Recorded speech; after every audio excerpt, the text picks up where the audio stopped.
We all have an inner child inside of us, a version of ourselves that once dreamed fully, laughed freely, and knew joy before pain.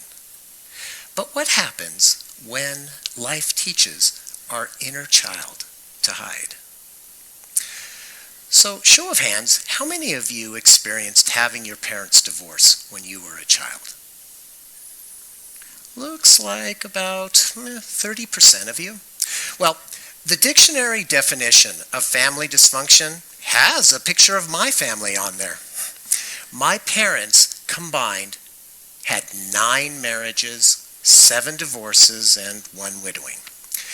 My sister, a 100% blood sibling, is from a different marriage. She's the product of my parents' first marriage, and I'm the product of my parents' second marriage. Yeah. Your story may be different, but we all know what it feels like to carry something heavy from the past. Now, I didn't notice the dysfunction in my family until I was 7 years old, when my parents divorced for the second time. Not long after, with all the alcoholism and feelings of abandonment, my inner child went into hiding. My outer child had to become an adult raising me because my mom was too preoccupied with alcohol and her relationships. I remember thinking back then, this isn't what Disney movies.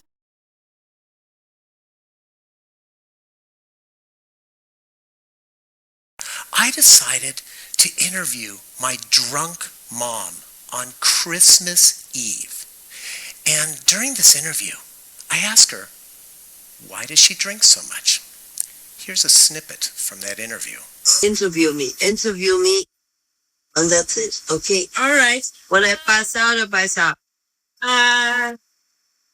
Glory, when did you really stop drinking? I used to drink, and at the most, feeding and go get 2 drinks an evening.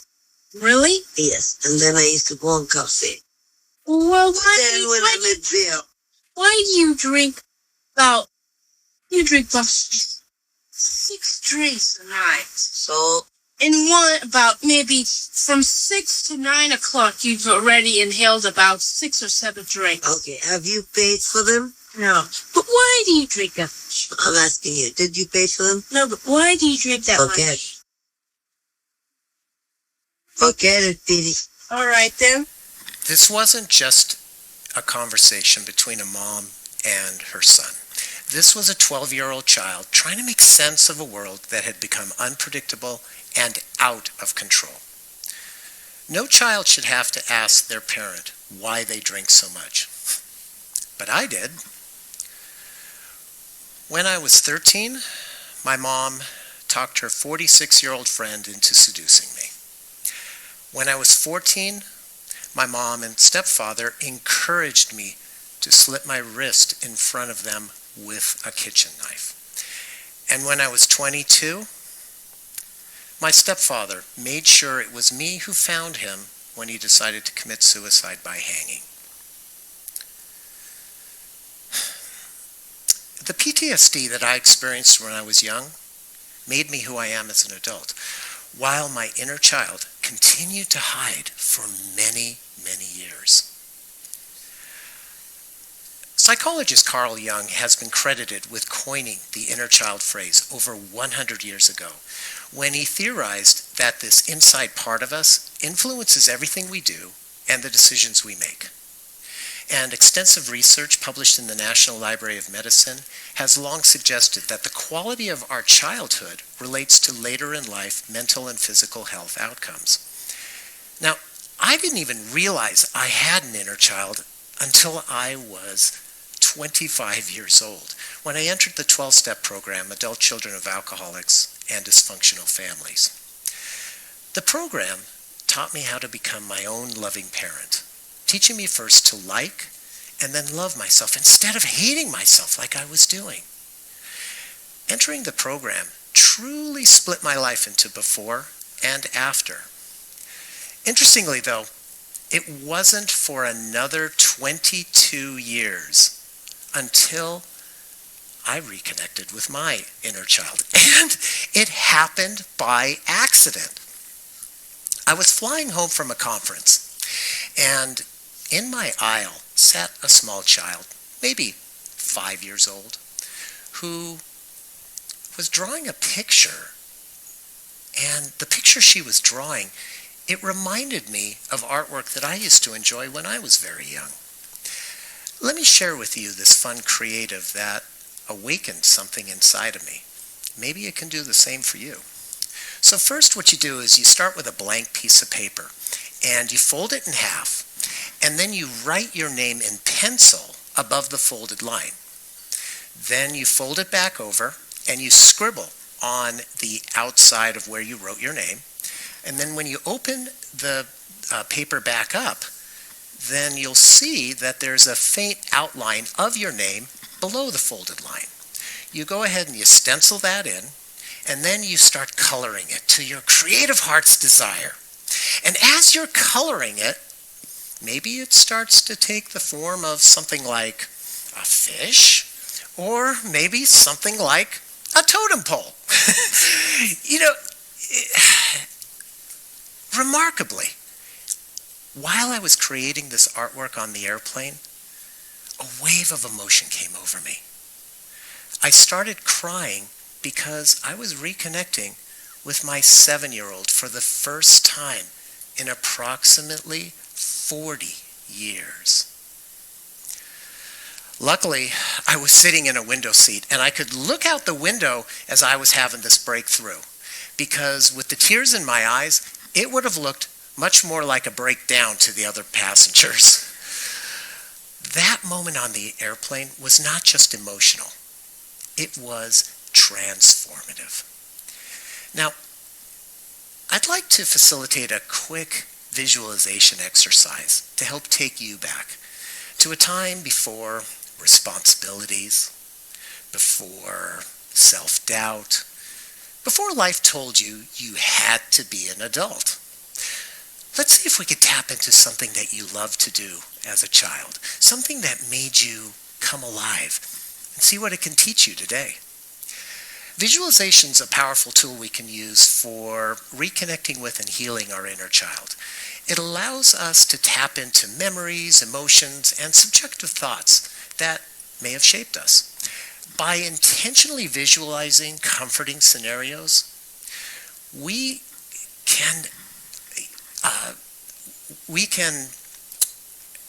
nurture self-compassion and resilience, according to the groundbreaking work by John Bradshaw. So if you'd like to participate, go ahead and close your eyes, take a deep breath in,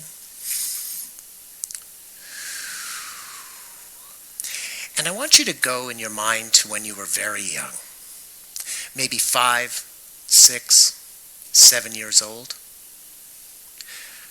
What creative outlet did you enjoy? Was it artwork? Was it music? Was it dancing? What was it? Now, let's see if we can reconnect with that activity. So what do you hear? Do you hear laughter or your favorite music? What do you smell? Do you smell crayons on a summer afternoon? What do you feel? Do you feel grass under your feet as you're dancing? And what do you see? Do you see the blue sky of a sunny day? Whatever it is, take it all in. Now take another deep breath in.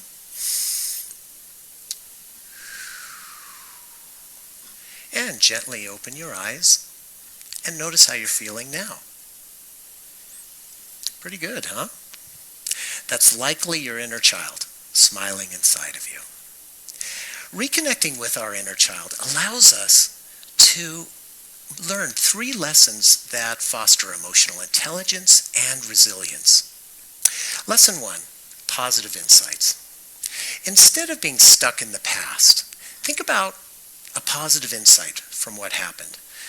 My family's dysfunction motivated me to get my college degree so I could get out of that environment, pursue my degree and my career, and work on myself in the 12-step program. Is there a positive insight you could reflect on from a challenge in your past? Lesson 2. Laugh freely.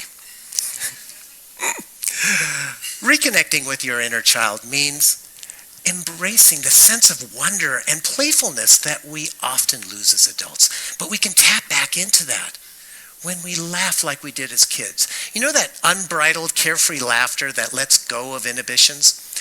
When we laugh like we did as children, we don't care what other people think. We just let the joy flow. And by embracing silliness and not taking ourselves too seriously, we open the door for joyful bliss. For whatever reason, my inner child absolutely loves the sound of whoopee cushions.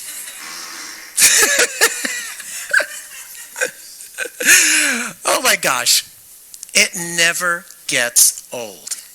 When we allow ourselves to laugh freely, we get stress relief. The tension just melts away and we become more relaxed. It's like a reset button for the mood. Bottom line, when we laugh more, we live better. What's one way that you could add more laughter to your life? And lesson 3, forgiveness. My mom was a wonderful grandmother to my 2 kids. And this allowed me to forgive her for the atrocities that happened to me when I was young. Interestingly, not long before she passed, she wrote me a note that I want to share with you today.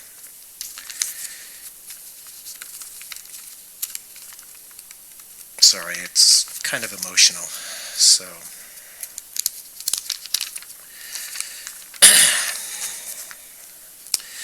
Pete, all my love, when I come to an end, I want you to know how wonderful you've been to me, trusting me with Nicole and Chris. They are my heart, and this is thanks to you, Pete. You made my twilight years worth living. I felt young and loved when Chris and Nicole were near me. Thank you for all the good times we spent together. May God bless you and take care of you always.